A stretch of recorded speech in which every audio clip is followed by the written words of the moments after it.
The former freedom fighter and anti-lockdown MP Mark Harper has slightly changed his mind about politics. He is joining Team Rishi Sunak for leadership.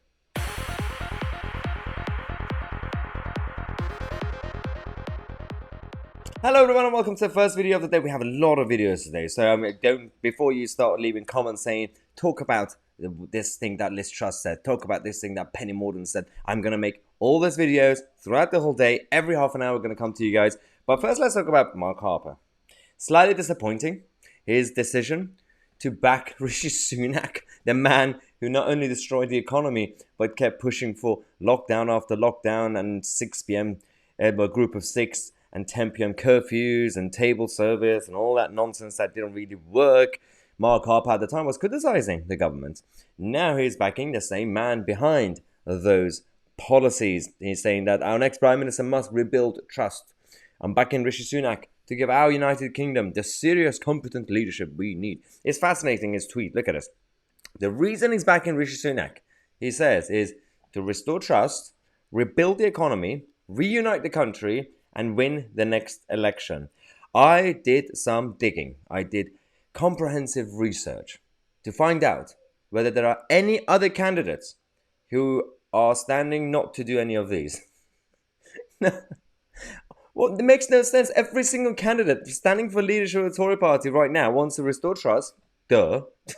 Rebuild the economy, that's on the agenda, obviously, thank you for that. Reunite the country, they all say that. And win the next election.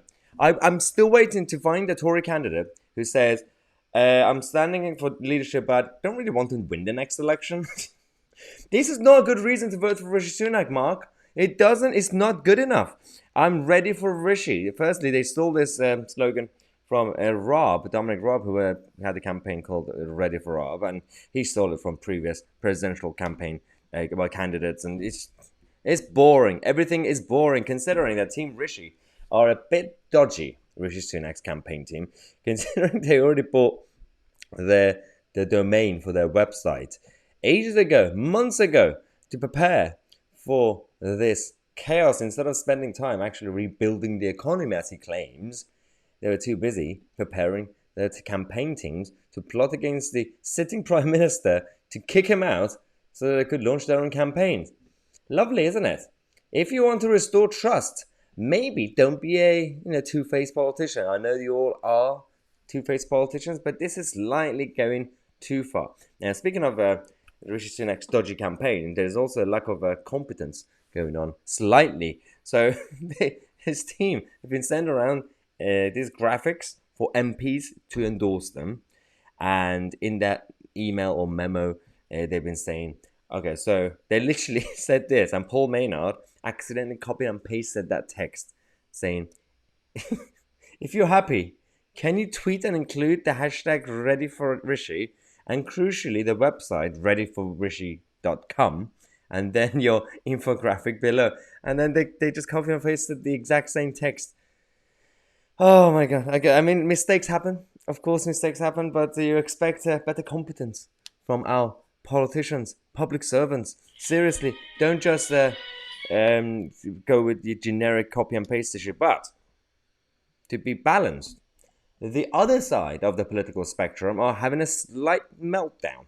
For example, Joe Moore, who doesn't like foxes or Brexit, came out to say that, do you think the members of your party, talking to Rishi Sunak, are ready to select a brown man? Oh no. He had to delete that tweet. Rightly so. Ironically, as we always say, they are exactly what they accuse you of there to be. They have a problem with people from different skin color. We conservatives and libertarians and classical liberals, our problem when it comes to multiculturalism is multiculturalism. I don't care what your skin color is, as long as you are going with the English identity and British values. And we have to protect the English identity and British values. And of course, Scottish identity and Welsh identity in Northern Ireland. It is important to protect your tribal culture. But if you go with Joe Moore, these people who only wanted to have open borders for white Europeans, but they had a problem with people from India and Africa and other places and Mexico.